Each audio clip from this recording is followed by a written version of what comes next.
Hello, c'est Sandra FM, la psy qui vous aide à croquer la vie en toutes circonstances. Dans cette vidéo, on va parler de burn-out et surtout comment retrouver l'énergie après le burn-out. C'était la question que Sandrine m'a posée dans mon appel à sujets et thématiques à faire en vidéo. Donc c'est parti. En gros, Sandrine me dit, donc je me permets de lire réellement la question, comment retrouver de l'énergie après une période d'inactivité due à une maladie? Quel rituel mettre en place? Activité facile, alimentation, etc. Donc pour donner un peu de contexte, elle m'explique que un burn-out sévère m'a fait perdre des habitudes, le sommeil, l'alimentation, la détente, l'activité sportive, comment reprendre les choses en main en douceur. Donc si vous vivez ce type de situation, sachez qu'effectivement après un burn-out, ça peut être difficile de retrouver l'énergie et surtout on rentre souvent dans un piège sans s'en rendre compte et on va parler de ça justement dans cette vidéo. Un burn-out, c'est quoi? Un burn-out, si je traduisais en français, c'est aller jusqu'à se cramer, aller se brûler.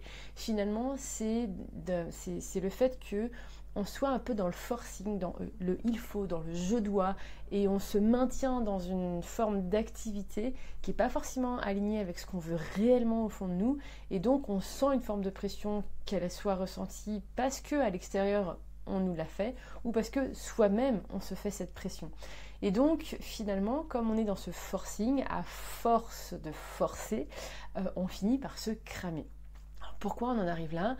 Souvent, parce qu'il y a des raisons différentes, hein, ça dépend vraiment des personnes, qui nous amènent à ne pas nous autoriser, à nous arrêter, à nous écouter et aller vraiment à l'encontre de notre réelle envie. Et c'est ce qui fait qu'on se met dans le « il faut que je fasse ci, je dois faire ça, il faut que j'y arrive, coûte que coûte, je lâche rien, j'y vais, j'y vais, j'y vais ». Parce que on peut avoir peur, par exemple, de perdre son travail, si c'est dans le cadre de travail, on peut avoir peur d'être une mauvaise mère, si c'est vis-à-vis de ses enfants, on peut avoir peur d'être jugé par l'extérieur si on ne va pas jusqu'au bout. Et en fait, on se met presque dans une vision de noir ou blanc, de c'est ma seule option, donc je dois aller jusqu'au bout, plutôt que de trouver des solutions intermédiaires qui pourraient faire en sorte que la situation soit moins pesante pour soi et qui soit tout de même en réponse à ce qui est demandé par l'extérieur.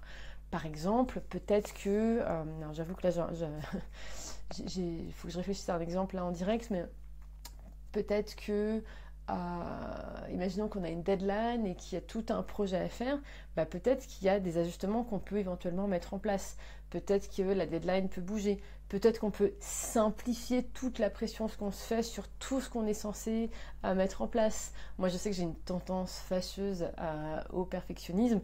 Et donc, quand je me sens rentrée dans cette pression un peu en pilote automatique, avant d'arriver au burn-out, maintenant que je l'ai vécu, je sais que je commence à être attentif à des petits symptômes de mon corps, tiens, en ce moment je me sens un peu plus fatiguée, tiens, j'ai les épaules qui commencent à se crisper, comment je fais? Comment je peux faire pour simplifier? Parce que là, je vois que je me remets en pilote automatique, plutôt parce que je me dis, il faut, j'y vais, je dois, etc. Plutôt que de me dire, ok, comment je peux simplifier pour que ça soit digeste pour mon corps, pour que ça soit digeste pour moi, que je puisse justement retrouver un équilibre à l'intérieur de moi. Donc ça, finalement, on ne se voit pas faire à ce moment-là, et c'est ce qui fait qu'on va se cramer jusqu'à ce que le corps crie « stop, j'en peux plus ». Pause, arrête-toi, là c'est plus possible.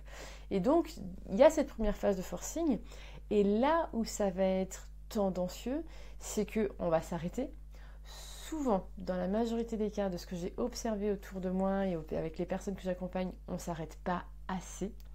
Et donc, dès qu'il y a un petit gain d'énergie, et c'est là le piège, dès qu'il y a un petit gain d'énergie, je dis allez c'est bon, on y va, c'est bon, je suis forte, je suis pas faible, je vais passer outre, etc.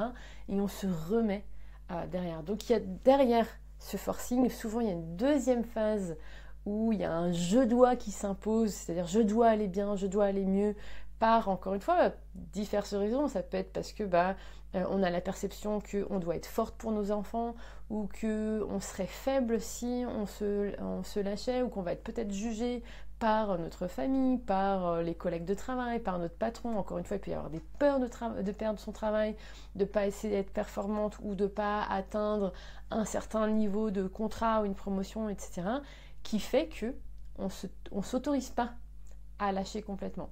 Et c'est là tout le piège, parce que finalement ce qui se passe, c'est que même si vous êtes arrêté pendant 1 mois, 2 mois, 6 mois, mais que votre moulinette, elle est encore dans le « allez, il faut que j'aille mieux, il faut que je trouve des solutions, il faut que j'y arrive, etc. » et qu'on se met en recherche de solutions continue, je sais, je suis passée par là, je vais vous en parler juste après, du coup, on n'est pas en train de réellement lâcher ce que notre corps a besoin de...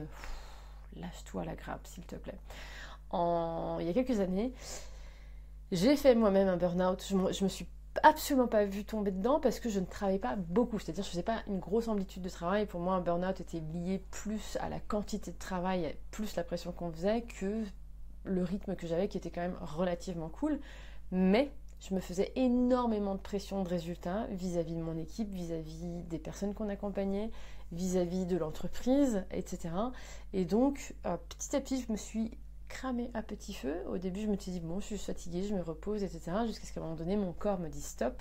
Et en fait, ce qui a été intéressant, c'est que l'année qui a suivi, j'ai mis déjà longtemps à lâcher vraiment. Il a fallu que je tombe enceinte, que je fasse malaise sur malaise pour capter que là, il y avait vraiment un truc et que j'avais besoin vraiment de mettre une pause.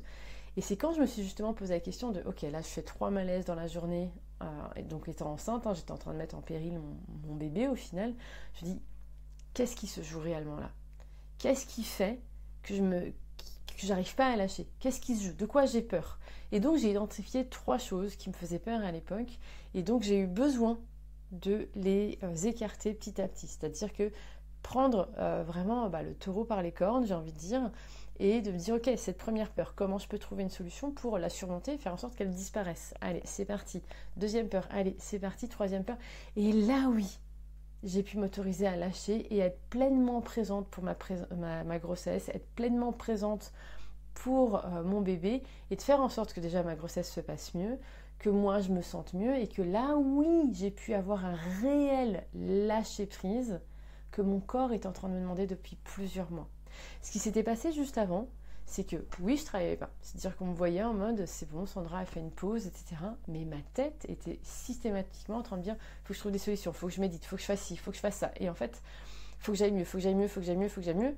Parce que j'avais une forme de pression que je me faisais de il faut que je revienne, mais ma communauté a besoin de moi, mon équipe a besoin de moi, mes clients ont besoin de moi alors qu'ils étaient suivis par l'équipe, etc. Et donc toute cette pression a fait que mon corps n'arrivait pas à lâcher totalement. Mais c'était subtil, c'est-à-dire que je ne le sentais pas au quotidien. Je me disais non, ça y est, ça va, j'ai lâché, etc.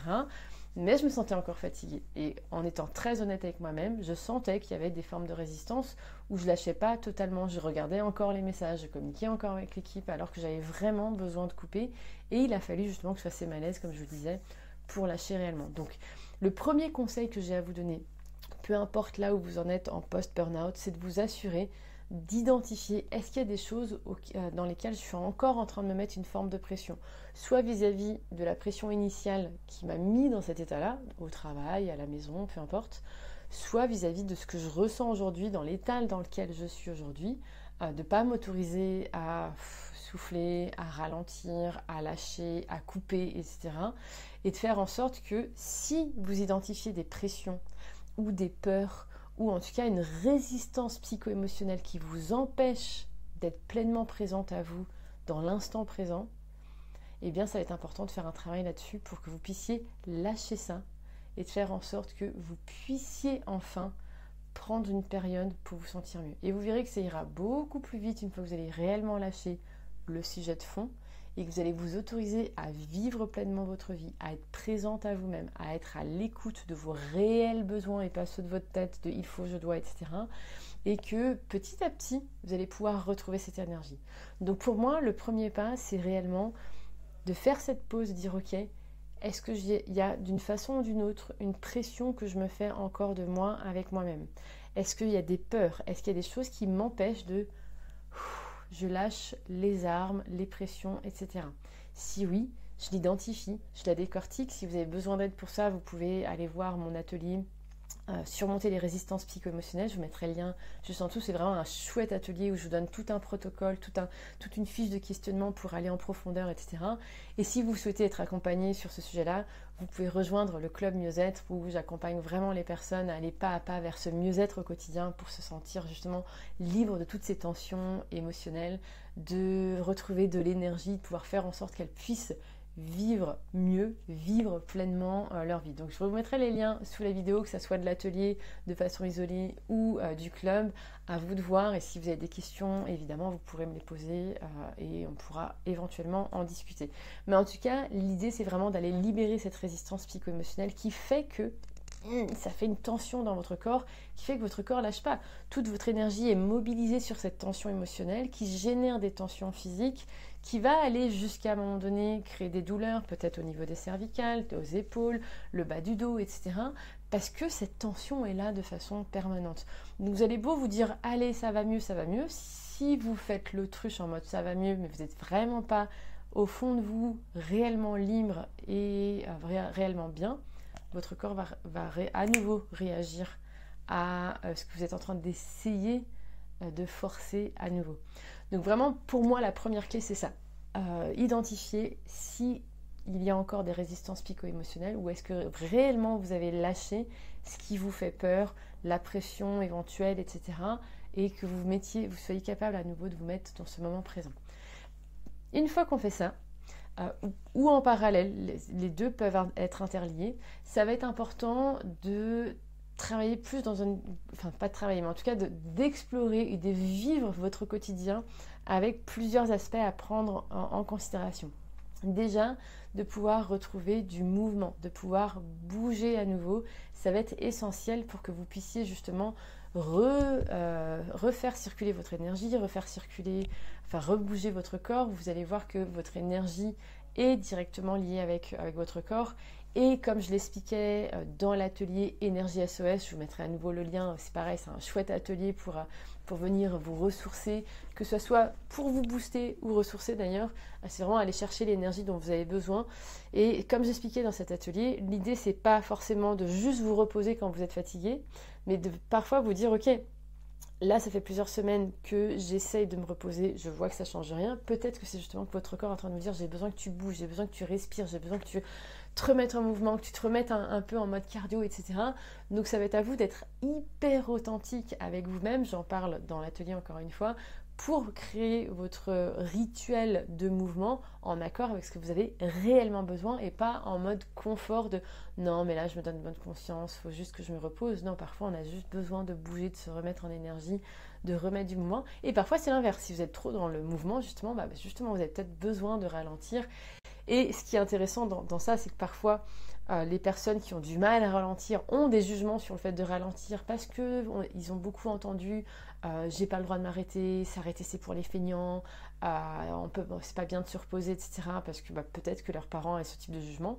Et donc ça va être intéressant de travailler les résistances psycho-émotionnelles en lien avec ça pour vous autoriser à ralentir et vice-versa. C'est-à-dire que les personnes, par exemple, qui ont des douleurs physiques depuis longtemps, des douleurs chroniques, etc., qui ont peur de se remettre en mouvement, qui ont peur de remettre un petit peu de cardio à leur niveau, encore une fois, elles ont elles-mêmes des a priori, des résistances psycho-émotionnelles liées à ça qui vont être importantes d'aller déchiqueter et surmonter pour faire en sorte de s'autoriser à nouveau à son rythme, bien sûr, d'aller rebouger, retrouver une forme de cardio, etc. Donc c'est hyper intéressant, souvent les deux sont interliés, le niveau d'énergie et les résistances, puisque quand on a des résistances, ça flingue notre énergie, et notre énergie est aussi liée à nos résistances, c'est vraiment deux composantes de nous-mêmes qui sont directement liées. Donc, bouger essentiel, pas que dans votre zone de confort, mais justement de pouvoir voir qu'est-ce que vous avez réellement besoin, de pouvoir reconnecter à la respiration. La respiration, c'est vital, c'est-à-dire si vous arrêtez de respirer, vous serez plus là en fait. Donc de retrouver cette respiration va être hyper important, de faire en sorte que vraiment vous refaites circuler et de pas respirer que avec le haut des poumons, de faire en sorte que ça vienne jusqu'à votre ventre, jusqu'au diaphragme, pour redonner l'air que vous avez besoin à l'intérieur de vous, pour refaire circuler finalement l'énergie qui est à l'intérieur de vous. Connecter avec la respiration. Évidemment, je vais vous parler de moment présent, instant présent, pleine conscience si vous le souhaitez. Utilisez le terme que vous voulez, mais en tout cas, le but, c'est d'être là, ici, maintenant et d'accepter ce qui est. C'est-à-dire de ne pas avoir de jugement de je devrais être ci, je devrais être ça, il faut ci, il faut ça. Non. En fait, voilà dans l'état dans lequel je suis. J'accepte, ce qui ne veut pas dire se résigner. D'accord, ça c'est vraiment important, mais de faire en sorte que vous puissiez juste être présente à vous, de pouvoir observer ce qui vous entoure pour pouvoir vivre au mieux votre quotidien. C'est vraiment essentiel de pouvoir arriver, surtout après une phase de burn-out, de pouvoir revenir à l'état présent, ici et maintenant. Ça va vous empêcher d'être dans la moulinette de soit du passé, soit du futur, et de revenir là, ici et maintenant. Écoutez votre corps, ça va être fondamental, c'est hyper important, puisque c'est en ajustant, en apprenant à vous connaître avec subtilité, avec justesse, que vous allez pouvoir finalement savoir ce qui est réellement pour vous.